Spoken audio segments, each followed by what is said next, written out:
Bismillahirrahmanirrahim. Assalamualaikum warahmatullahi wabarakatuh. Sebelumnya, perkenalkan nama saya Baik Siti Nur Aini, NIM 2101040778 kelas 5D.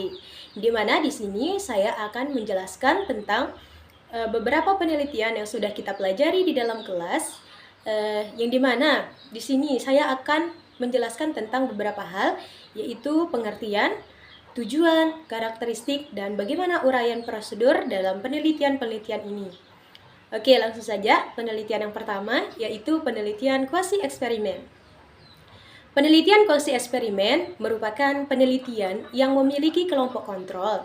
Namun, kelompok kontrol ini tidak berpengaruh atau tidak dapat berfungsi sempurna dalam mengontrol variabel-variabel luar yang dapat mempengaruhi proses pembelajaran, proses penelitian dan juga hasil dari suatu penelitian. Nah, penelitian kuasi eksperimen memiliki tujuan yaitu untuk mengidentifikasi dan memahami apakah pada suatu variabel terdapat perubahan atau pada pemberian perlakuan pada suatu kelompok itu adanya perubahan yang dimana suatu kelompok ini itu tidak dapat diacak secara sempurna. Nah, tujuan dari penelitian kuasi eksperimen juga untuk dapat mengetahui sebab dan akibat dari suatu fenomena tersebut. Kemudian karakteristik dari penelitian kuasi eksperimen yaitu adanya pemberian atau adanya pengukuran sebelum dan sesudah penelitian. Nah, pengukuran sebelum dan sesudah penelitian ini dimaksudkan untuk dapat mengetahui apakah ada perubahan yang terjadi pada variabel dependen. Nah, kemudian uraian prosedur dari penelitian kuasi eksperimen yang pertama yaitu menentukan perumusan masalah. Penentuan perumusan masalah ini yaitu tentunya yang pertama langkah awal kita untuk dapat mengetahui apa sih yang akan kita lakukan dalam penelitian ini. Kemudian setelah itu penentuan kelompok eksperimen dan kelompok kontrol. Kemudian yang ketiga yaitu pemberian perlakuan kepada kelompok eksperimen namun tidak diberikan kepada kelompok kontrol. Karena kelompok kontrol ini hanya dijadikan sebagai pembanding saja terhadap kelompok eksperimen. Nah, kemudian selanjutnya pengumpulan data. Setelah pengumpulan data yaitu dilakukan analisis data, kemudian setelah itu hipotesis sebab akibat, dan setelah itu yang terakhir yaitu kesimpulan. Nah, selanjutnya penelitian yang kedua yaitu penelitian ex post facto. Penelitian ex post facto merupakan penelitian yang dimana variabel bebasnya sudah terjadi. Namun, peneliti dihadapkan kepada masalah bagaimana dia bisa menentukan sebab dan akibat dari suatu fenomena yang sedang diamati atau sedang diteliti. Nah, kemudian untuk tujuan dari penelitian ex post facto yaitu untuk dapat mengetahui sebab dan akibat kenapa fenomena itu dapat terjadi. Nah, kemudian selanjutnya yaitu karakteristik dari penelitian ex post facto. Penelitian ex post facto memiliki karakteristik yaitu di mana penelitian ini variabelnya itu tidak dapat dimanipulasi oleh peneliti atau tidak dapat diberikan perlakuan kembali kepada variabel karena penelitian ini sudah terjadi fenomenanya. Kemudian selanjutnya yaitu uraian prosedur penelitian ex post facto. Yang pertama yaitu penentuan rumusan penelitian.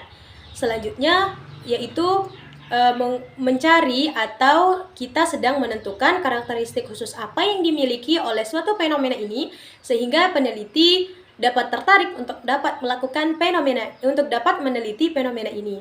Nah, kemudian selanjutnya pengumpulan data, analisis data. Nah, setelah itu baru deh dilakukan pemberian kesimpulan dan juga pembuatan laporan dari penelitian ex post facto ini. Kemudian penelitian yang ketiga yaitu penelitian Tyagarajan atau penelitian 4D. Penelitian Tyagarajan merupakan salah satu kelompok penelitian atau metode penelitian yang dirancang untuk dapat meningkatkan atau untuk dapat memberikan proses atau pengalaman belajar yang lebih aktif, interaktif, dan juga berpusat kepada peserta didik, sehingga peserta didik di sini dituntut untuk lebih aktif dalam proses pembelajaran. Kemudian tujuan dari penelitian Tyagarajan atau penelitian 4D ini yaitu salah satunya untuk dapat mendukung pemahaman yang lebih mendalam kepada peserta didik dan juga untuk dapat membantu mereka dalam memecahkan masalah-masalah yang dihadapi selama proses pembelajaran. Nah, di mana di sini dalam proses pembelajaran ini guru perlu melihat secara keseluruhan bagaimana proses pembelajaran. Apakah peserta didik ini aktif atau masih belum aktif gitu. Kemudian karakteristik dari penelitian Tyagarajan atau penelitian 4D ini yaitu terfokus kepada peserta didik. Nah, di mana penelitian ini peneliti diharuskan terfokus kepada peserta didik dalam proses pembelajaran, yang dimana apakah mereka dapat memecahkan masalah sendiri, dan dimana dalam proses pengamatan ini peneliti didasarkan pada analisis yaitu reaksi, terus kemudian pemahaman, dan bagaimana kontribusi peserta didik dalam proses pembelajaran. Nah, kemudian untuk uraian prosedur penelitian Tyagarajan ini yaitu yang pertama, penentuan perumusan masalah tentunya. Kemudian setelah penentuan perumusan masalah ini, peneliti di sini diminta untuk dapat melihat pengalaman belajar sebelum dia melakukan penelitian gitu. Apakah dalam penelitian ini dapat diubah kebiasaan peserta didik yang kurang aktif menjadi lebih aktif, sehingga mereka sebagai peserta didik memiliki kontribusi yang sangat besar terhadap proses pembelajaran. Nah, kemudian setelah itu yaitu pengumpulan data. Nah, pengumpulan data ini diambil dari beberapa analisis yang sudah saya jelaskan tadi, yaitu apakah ada reaksi pada peserta didik atau adakah perubahan, kemudian apakah ada peningkatan pemahaman atau mereka dapat memberikan pemecahan masalah sendiri, kemudian yang terakhir yaitu bagaimana mereka berkontribusi di dalam proses pembelajaran atau di dalam proses diberikannya suatu pelajaran oleh pendidik gitu. Nah, setelah pengumpulan data yaitu analisis data. Nah, setelah analisis data, baru dilakukan refleksi atau baru dilihat evaluasi gitu. Baru dievaluasi apakah di sana sudah ada perubahan dari penelitian yang sedang dilakukan. Baik, selanjutnya yang dimana di sini yaitu penelitian yang keempat, yaitu penelitian tindakan kelas. Penelitian tindakan kelas ini merupakan penelitian yang dimana untuk dapat membantu guru dalam memecahkan masalah-masalah yang ada dalam proses pembelajaran. Nah, di mana selain itu juga penelitian ini juga merupakan penelitian yang dimana untuk dapat meningkatkan mutu dan hasil pembelajaran serta untuk mencobakan hal-hal baru kepada guru guna untuk dapat meningkatkan mutu dan hasil pembelajaran. Nah, selanjutnya yaitu tujuan dari penelitian tindakan kelas. Tujuan dari penelitian tindakan kelas ini yaitu untuk dapat memperbaiki dan juga untuk dapat meningkatkan kualitas pembelajaran yang ada di dalam kelas.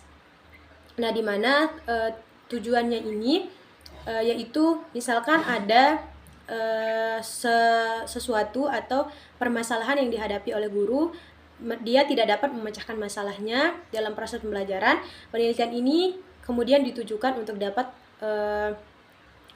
memecahkan masalah atau membantu guru dalam proses pembelajaran gitu.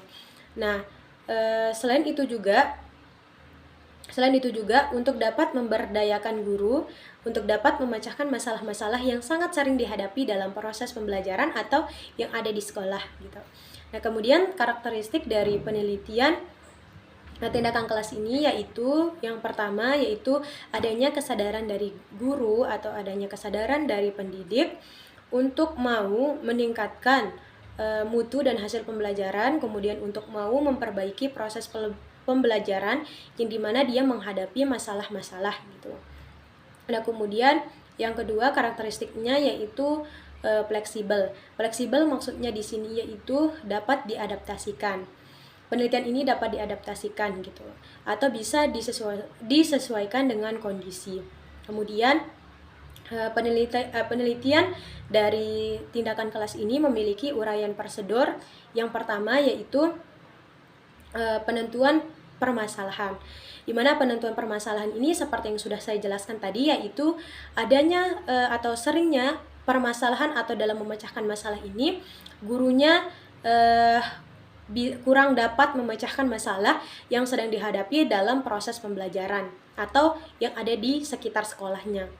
Nah, kemudian setelah itu pemberian tindakan di dalam kelas, yang dimana pemberian tindakan di dalam kelas ini digabungkan atau dilaksanakan secara bersamaan dengan proses pembelajaran gitu. Nah, kemudian pengumpulan data. Setelah pengumpulan data, evaluasi, yang dimana evaluasi ini guru ini dapat berkolaborasi dengan guru lain atau dapat bertanya ke guru lain bagaimana proses pembelajaran yang semestinya dia lakukan atau bagaimana pemecahan masalah yang seharusnya dapat dilakukan. Nah, selain itu juga peneliti juga dapat memberikan kontribusi bagaimana untuk dapat menyelesaikan masalah yang sedang dihadapi oleh pendidik ini. Nah, yang terakhir yaitu reflecting atau kesadaran diri gitu. Kesadaran diri, reflecting itu seperti proses pengembangan gitu dalam diri guru ini. Bagaimana saya dapat memecahkan masalah ini gitu. Dan saya dalam penelitian ini menemukan apa saja permasalahan yang sudah pendidik hadapi dan bagaimana cara si peneliti ini juga ikut dapat berkontribusi dalam memberikan suatu penyelesaian gitu. Nah, kemudian penelitian yang kelima yaitu penelitian kualitatif naratif inquiry. Penelitian kualitatif naratif inquiry ini merupakan salah satu penelitian yang dimana peneliti ini mengambil pengalaman hidup dari seseorang yang bisa disebut sebagai subjek dari suatu penelitian ini. Nah, pengalaman hidup seseorang ini harus memiliki keunikan tersendiri dan juga memiliki tingkat kepentingan atau memiliki hal di dalam fenomena ini atau dalam pengalaman hidup seseorang ini penting, dan sehingga polanya dapat terstruktur. Kemudian tujuan dari penelitian kualitatif naratif inquiry ini yaitu untuk dapat memahami dan menggali informasi mengenai pengalaman hidup seseorang atau cerita hidup seseorang atau bagaimana proses dari kehidupan seseorang ini. Nah, selain itu juga dimana kita sebagai peneliti juga dapat selain memahami dan juga mengetahui, di sini kita juga bisa dapat mendapatkan beberapa pelajaran, yaitu untuk dapat memperluas wawasan dan pemahaman kita mengenai suatu pengalaman hidup atau cerita hidup dari seseorang. Nah, selain itu juga karakteristik dari penelitian kualitatif naratif inquiry ini yaitu karakteristiknya itu terfokus kepada narasi atau cerita pengalaman hidup seseorang, yang dimana pengalaman hidup seseorang ini bisa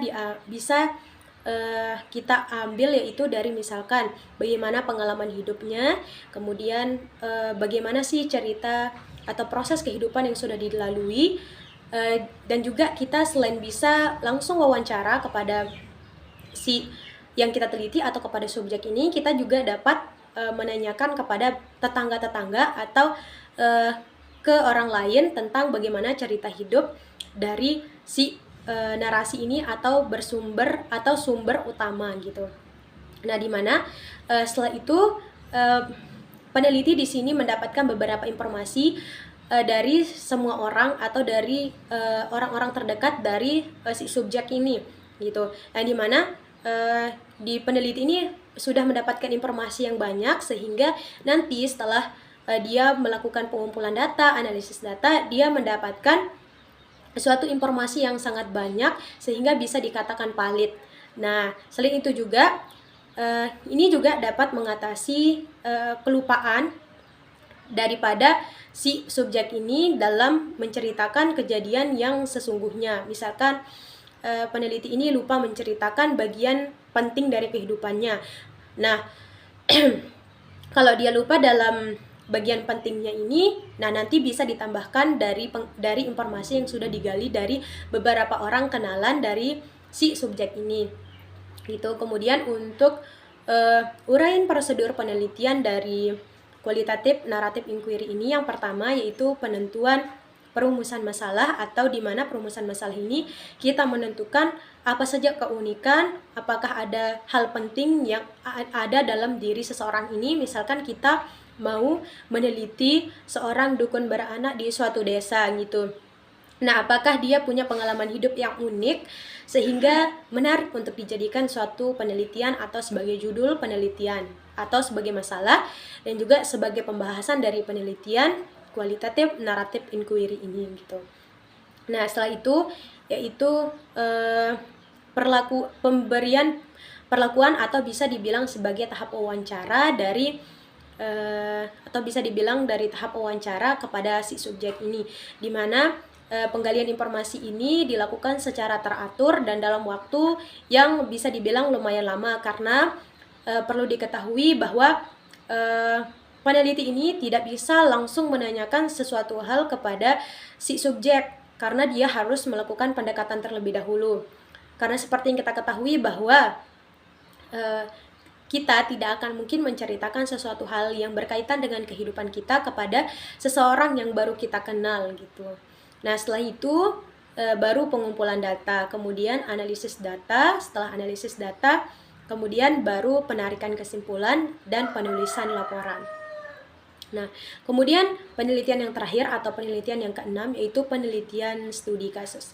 Penelitian studi kasus ini merupakan penelitian atau metode penelitian yang dimana penelitian ini dilakukan secara mendalam untuk dilakukan analisis kasus atau beberapa kasus yang terbatas dan dia berkonteks nyata gitu. Nah, kemudian tujuan dari penelitian studi kasus ini yaitu untuk dapat memahami dan untuk dapat mempelajari, juga untuk dapat menjelaskan secara mendalam dan juga dengan detail yang tinggi, dan juga untuk pengumpulan datanya dapat dari berbagai sumber seperti misalkan wawancara, kemudian observasi, dokumentasi. Nah, kemudian karakteristik dari penelitian studi kasus ini yaitu fokus kepada kasus tunggal, kemudian pengumpulan datanya itu melalui beberapa hal, yaitu misalkan dari menggunakan kertas, kemudian dokumentasi atau merekam, kemudian juga konteksnya nyata dan penggunaan teori gitu. Penggunaan teori ini sebenarnya hanya sebagai pendukung saja dalam penelitian studi kasus ini, di mana penelitian studi kasus ini harus memiliki penguatan melalui teori-teori yang sudah ada sebelumnya atau melalui penelitian-penelitian yang ada sebelumnya. Kemudian untuk prosedur penelitiannya yaitu pemilihan kasus, pengumpulan data, analisis data, kemudian perbaikan, dan penulisan laporan. Alhamdulillah, mungkin itu saja yang dapat saya jelaskan dari keenam penelitian yang sudah dibahas di dalam kelas. Tentang yang pertama, penelitian kuasi eksperimen, penelitian ex post facto, penelitian tiga rajan atau 4D, kemudian penelitian tindakan kelas, penelitian kualitatif naratif inquiry, dan yang terakhir penelitian studi kasus. Kurang dan lebihnya mohon maaf. Saya Mbak Siti Nuraini mengucapkan banyak terima kasih kepada dosen pengampu kita Bapak Yusuf yang telah mengajarkan kita keenam penelitian ini, sehingga semoga menjadi atau dapat menambah wawasan serta pemahaman kita tentang beberapa penelitian, terutama kita yang akan melaksanakan nantinya penelitian untuk tugas akhir atau untuk tugas skripsi. Baik, itu saja. Terima kasih kembali. Sekali lagi saya ucapkan mohon maaf. Wabillahi taufiq wal hidayah. Wassalamualaikum warahmatullahi wabarakatuh.